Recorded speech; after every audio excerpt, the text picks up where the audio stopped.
देखो इस क्वेश्चन में आपको x की वैल्यू फाइंड आउट करना है जिस पॉइंट पे फंक्शन इंक्रीजिंग और डिक्रीजिंग बिहेवियर को फॉलो करता हो। तो ये जो फंक्शन दिया हुआ है इस फंक्शन को आप फर्स्ट डेरिवेटिव में कन्वर्ट करो, यानी कि आपको फर्स्ट डेरिवेटिव वैल्यू आपको कैलकुलेट कर लेना है, जैसा कि मैंने यहाँ पर ये कैलकुलेट कर लिया है।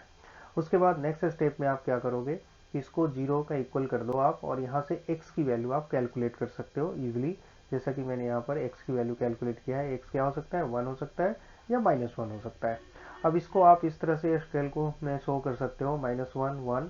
अब यहाँ पे आपको क्या करना है कि ये जितने भी रेंज बने हैं आप देख सकते हो, एक रेंज ए बना है, एक रेंज ए बना है और एक रेंज ए बना है। अब इन सभी रेंज में आप क्या करो कि एक वैल्यू आपको सिलेक्ट करना है। मीन्स यहाँ पे -1 से पहले प्रीवियस एक कोई भी नंबर, इसे लेस देन नंबर आप इस फंक्शन में पुट करोगे। कौन से फंक्शन में, जो आपने ये जो फर्स्ट डेरिवेटिव आपने कैलकुलेट किया था इसमें आप पुट करोगे। फर्स्ट डेरिवेटिव में पुट करना है, ये ध्यान रखना है। और आपको ये नोट करना है कि इसका आउटपुट पॉजिटिव होगा या निगेटिव होगा। देखो आउटपुट क्या आता है इससे हमें कोई मतलब नहीं, आउटपुट जैसे 46 आ रहा है, 49 आ रहा है, हमें इससे कोई मतलब नहीं। आपको सिर्फ ये देखना है कि इसका आंसर ओवरऑल पॉजिटिव आएगा या निगेटिव आएगा, इस चीज को देखना है। ठीक है, यस, ये वाला जो फंक्शन है यही फंक्शन है आपका जो फर्स्ट डेरिवेटिव, इसमें आपको पुट करना है। ठीक है, चलो तो ये पुट किया मैंने।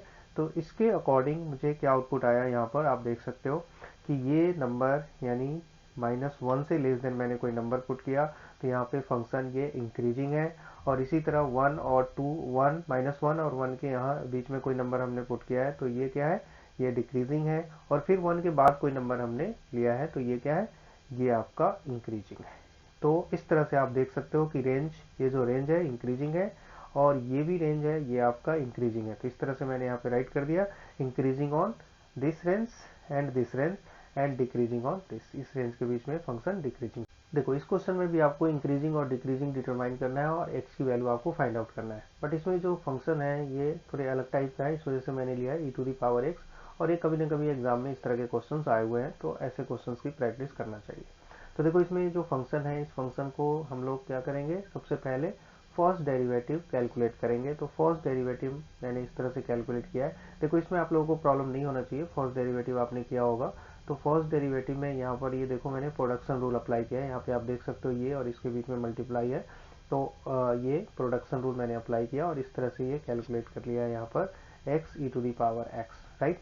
अब अगेन जो रूल है हमारा, जैसा कि हम लोग जानते हैं कि इसकी जो फर्स्ट डेरिवेटिव है इसकी वैल्यू को 0 असाइन करना होता है। तो 0 मैंने असाइन किया तो x की वैल्यू यहाँ पर सिर्फ 0 ही हो सकता है और कोई पॉसिबिलिटीज नहीं है।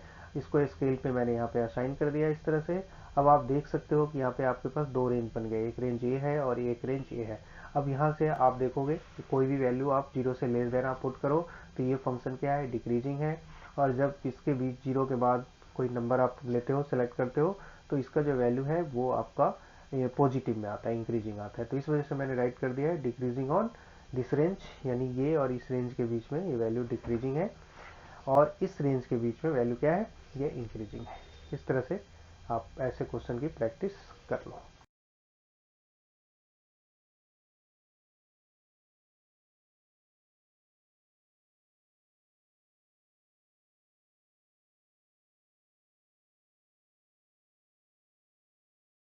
देखो इस क्वेश्चन में भी local maxima and local minima आपको फाइंड आउट करना है, बट यहाँ पर सेकेंड डेरिवेटिव टेस्ट का यूज करके करना है। देखो सिमिलर क्वेश्चन मैंने लिया है, बट आपको ऐसे और क्वेश्चन की प्रैक्टिस कर लेना चाहिए।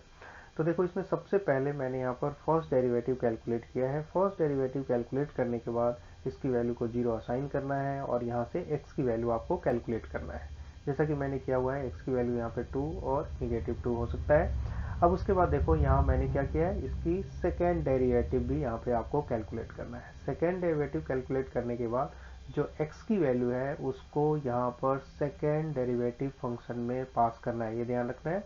सेकेंड डेरिवेटिव फंक्शन क्या है आपका, ये 6x है। तो इसमें x की वैल्यू पुट करना है। और देखो यहाँ पर आपको सिर्फ ये डिटरमाइन करना है कि जब इसकी वैल्यू आप इसमें पुट करोगे तो इसकी वैल्यू पॉजिटिव आएगा या निगेटिव आएगा, यानी 0 से ग्रेटर देन है और 0 से लेस देन है। तो जैसा कि आप देख सकते हो यहाँ पे मैंने 2 पास किया है, 2 पास करोगे तो इसका आउटपुट क्या आ रहा है, 12 आ रहा है। 12 से हमें कोई मतलब नहीं, इसका मतलब है 0 से ग्रेटर देन है यानी पॉजिटिव में नंबर है। तो ये ग्रेटर देन है तो इसका मतलब है ये लोकल मिनिमा होगा, ठीक। अगेन -2 मैंने पास किया है तो इसका आंसर क्या आ रहा है, -12, यानी कि ये 0 से लेस देन है तो ये मैक्सिमा होगा। तो इस तरह के क्वेश्चन के भी आप प्रैक्टिस कर लो। देखो इस क्वेश्चन में आपको एब्सोल्यूट मैक्सिमम और मिनिमम वैल्यू फाइंड आउट करना है। फंक्शन दिया हुआ है और साथ साथ इसके यहाँ पर देख सकते हो इसकी वैल्यू भी दिया हुआ है, क्रिटिकल वैल्यू भी यहाँ पे दिया हुआ है। तो इस फंक्शन को सबसे पहले आप यहाँ से फर्स्ट डेरिवेटिव कैलकुलेट करोगे। फर्स्ट डेरिवेटिव कैलकुलेट करने के बाद इसको 0 असाइन करना है। 0 असाइन करने के बाद यहाँ पर x की वैल्यू आप कैलकुलेट करोगे। अब देखो x की वैल्यू आपने कैलकुलेट कर लिया। ये एक तो वैल्यू आपको ये सिलेक्ट करना है, दूसरी वैल्यू -2 सेलेक्ट करना है और तीसरी वैल्यू 3 सेलेक्ट करना है और इसको पुट करना है किसमें, फंक्शन fx के अंदर। ये ध्यान रखना, जो फर्स्ट डेरिवेटिव आपने कैलकुलेट किया है उसमें पुट नहीं करना है, जो ओरिजिनल फंक्शन होगा गिवन होगा क्वेश्चन में उसमें पुट करना है। इसमें पुट करने के बाद मैंने इसकी वैल्यू 33 कैलकुलेट किया है और यहाँ पर 7 डिवाइड बाई 8 पर आपने पुट किया है। इसकी वैल्यू क्या है, ये आपका -1/16। इसको एक बार आप लोग क्रॉस चेक कर लेना, कैलकुलेट करके देख लेना। उसके बाद मैंने यहाँ 3 पास किया है, 3 की वैल्यू क्या है 18 है। अब देखो हमारे पास 3 वैल्यू कैलकुलेट आपने कर लिया है, तो आपको ये चेक करना है कि मैक्सिमम किस पोजीशन पे है और मिनिमम किस पोजीशन पे है। तो आप देख सकते हो 33 ये मैक्सिमम है, किस पोजीशन पे है, ये x की वैल्यू क्या चूज किया है यहाँ पे आपने, -2। तो आप इसको लिख सकते हो absolute maximum at x equal to -2, इस पोजीशन पे मैक्सिमम आ रहा है। और ये देखो x की वैल्यू 7 डिवाइड बाई 8 यहाँ पे क्या आ रहा है, मिनिमम आ रहा है। तो आप इसको लिखिए absolute minimum at x equal 7 divide by 8, इस पोजीशन पे मिनिमम आ रहा है। तो कभी कभी ऐसे क्वेश्चन भी आ जाते हैं, तो ऐसे क्वेश्चन की भी आप प्रैक्टिस कर लो।